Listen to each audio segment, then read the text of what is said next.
Welcome to tonight's History Bites Festive Factoids. Tonight we are looking at the Christmas tree, seeing as I've made the effort and decorated mine. Anyway, the Christmas tree is a staple of Christmas these days. Pretty much everyone has one in their house. You find them in town squares, in hospitals, in schools, any public building essentially, any public place, and in the home. But how old is this phenomenon of bringing greenery into the house in the winter months? It's another one of those where the origins may surprise you. The Christmas tree predates the Christian festival of Christmas by quite a long way. In fact, we find references to palm leaves and things being brought inside throughout Hebrew culture, in Chinese culture.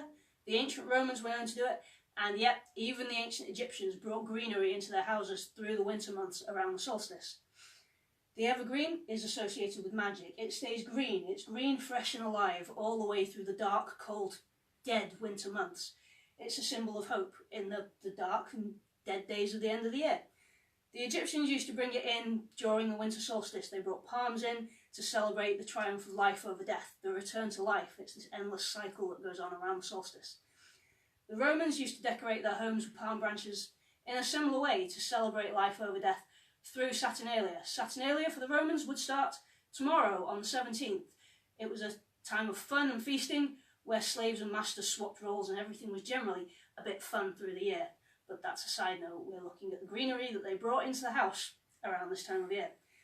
Throughout Europe, the Druidic cultures used to bring holly boughs and mistletoe into their circles, their homes throughout the year because they were believed to have magical properties, especially around this time of year. The leaves stay green, they promote life and happiness throughout the winter months.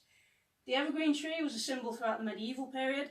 You find them a lot in ancient Germany, medieval Germany, and the Scandinavian countries. The trees were kept outside in these countries, but still nonetheless were revered through the winter months for their evergreen properties, life in the darkness. So how did we come to decorate them as we do now? This is a much later phenomenon. By the 18th century, decorations are really popular in Germany, and it's this German tradition of decorating trees that came over to the UK. In the reign of George III, his wife Charlotte surprised the royal family in the year 1800 with a decorated Christmas tree for Christmas. The British royal family looked at it and thought, well, it's a rather quaint German tradition, isn't it? Very interesting. Didn't think any more about it. Then the year after, 2 or 3 of them tried putting it up in their house. But it didn't go any further than the royal family until Queen Victoria and her husband Albert really made the Christmas tree a staple of Christmas, essentially. Prince Albert married Queen Victoria. He was a German. Again, this tradition's coming in from Germany. And he brought with him the Christmas tree. He surprised Queen Victoria with it one year as a present, and she loved it. And then in 1848, a picture of Albert and Victoria with a decorated Christmas tree appeared in the London papers, so everyone could see what they'd done.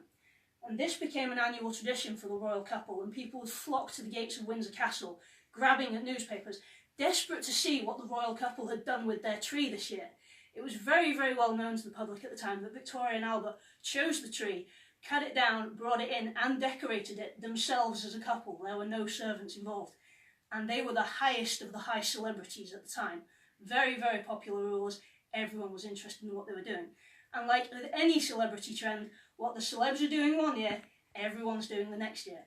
Prince Albert used to dedicate Christmas trees to military hospitals and to children's schools. And so eventually the Christmas tree started going outwards, though it was a long time until people had them in their own homes. It was also Victoria and Albert who brought in the tradition of sending cards to people at Christmas. So in a way, they have a lot to do with our Christmas traditions. Anyway, that's everything for tonight. I hope you've enjoyed my quickish run through of the Christmas tree and why we decorate it. Please feel free to ask any questions.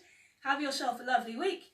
Remember, the solstice is on Friday, the shortest day of the year, the time at which the green life will begin to return to us as the light comes in. Have a lovely evening, thank you and good night.